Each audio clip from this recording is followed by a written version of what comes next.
Alors, construire une startup avec une équipe à distance, c'est loin d'être facile. Il faut faire des points réguliers, sans compter parfois le décalage horaire ou même l'emploi du temps de chacun, voire même les déplacements de certaines personnes de notre équipe. Pour vous aider à mieux organiser et suivre le travail de vos équipes, dans l'épisode d'aujourd'hui, je vais partager la technique que j'utilise depuis des années avec de nombreuses startups ainsi que pour mes propres projets.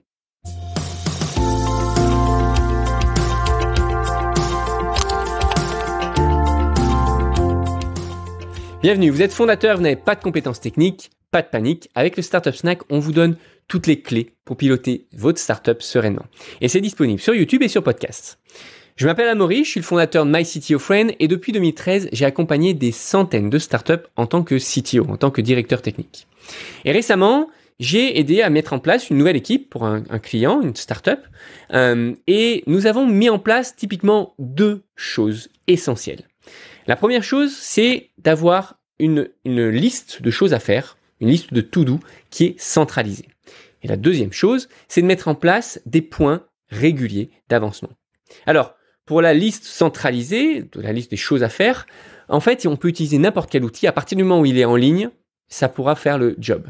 On peut utiliser Trello, on peut utiliser Jira, on peut utiliser Notion, en fonction de la complexité, de la taille de l'équipe, peu importe. Mais ce qui est essentiel, c'est bien d'avoir un outil, que tout le monde utilise le même outil et que tout le monde l'actualise de manière quotidienne.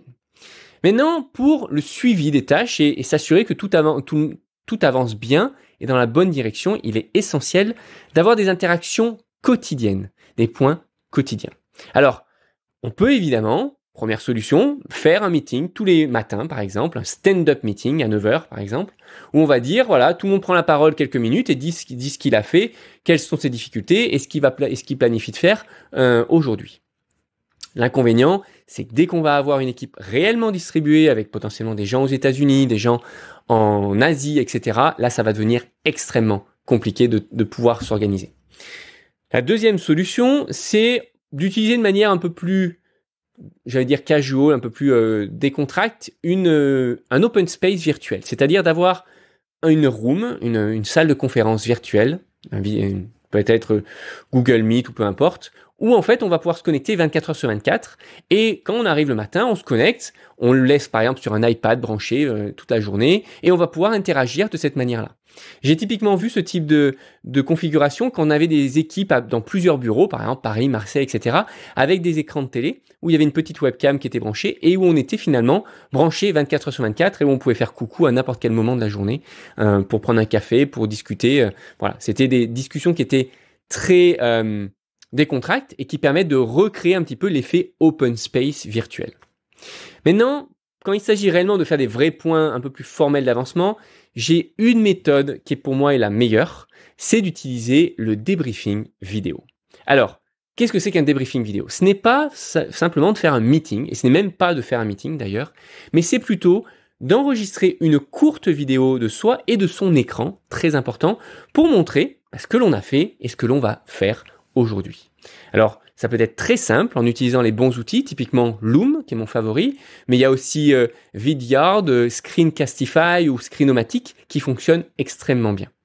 Et je vous invite, vous et vos équipes, à utiliser cet outil-là et toujours utiliser le même format de courte vidéo très rapide à regarder et à répondre en répondant donc à 3 questions. Qu'est-ce que j'ai fait hier ? Quelles ont été mes difficultés ou quelles sont mes difficultés du moment ? Techniquement, c'est aussi demander un peu de l'aide à l'équipe. Est-ce qu'il y a quelqu'un qui peut m'aider pour ci ou pour ça ? Et ensuite, qu'est-ce que je planifie de faire aujourd'hui ? Qu'est-ce que je planifie de finir d'ici la fin de la journée ? En fait, la règle, c'est de définir, d'enregistrer et de partager cette vidéo soit le soir, soit avant, par exemple, 9h du matin. Il suffit de poser une règle, que ce soit la même pour tout le monde, pour être sûr qu'on puisse avoir un certain rythme et que tout le monde puisse être au courant de ce qui se passe dans les autres équipes. Et alors, c'est essentiellement au sein d'une même équipe. Après, tout dépend de l'échelle de l'entreprise. Une petite entreprise, une petite start-up va partager les vidéos à tout le monde. Après, dès qu'on va avoir des équipes qui vont passer 4-5 personnes, il va falloir vraiment splitter, couper et dédier vraiment un channel où on va avoir le fil d'actualité de chaque équipe qui sera partagé à tout le monde, mais où on consultera essentiellement les vidéos de sa propre équipe. Voilà. Et pourquoi on fait ça finalement ? Parce que ça va aider chaque individu dans une entreprise, dans une équipe, à être extrêmement focus, à être concentré sur ses propres objectifs, à aussi s'engager un petit peu auprès de l'ensemble de l'équipe, voire même de l'entreprise, en disant, voilà, en toute transparence, voici ce que je me challenge de faire d'ici la fin de la journée, voici où est-ce que je veux aller, et ainsi, on va progresser. Évidemment, à un moment ou à un autre, on n'atteindra pas forcément tous les objectifs. Typiquement, si on est quelqu'un qui aime bien se challenger.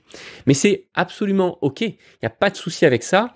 Il faut vraiment aider à développer cette culture de la transparence, cette culture du progrès, cette culture du fait que l'on n'est pas parfait et que on ne cherche absolument pas à être parfait, mais on cherche juste à progresser le plus rapidement possible et de manière quotidienne. C'est pour ça que faire ce type de vidéo, finalement, ça aide énormément. J'ai des équipes qui le font depuis des années au quotidien. Ça défile dans les channels Slack et c'est extrêmement pratique. Ça fait ça fait grandir chaque individu, grandir chaque équipe et grandir l'entreprise d'une manière générale. Dernier point, évidemment, la vidéo, ça ne remplace pas les vraies interactions.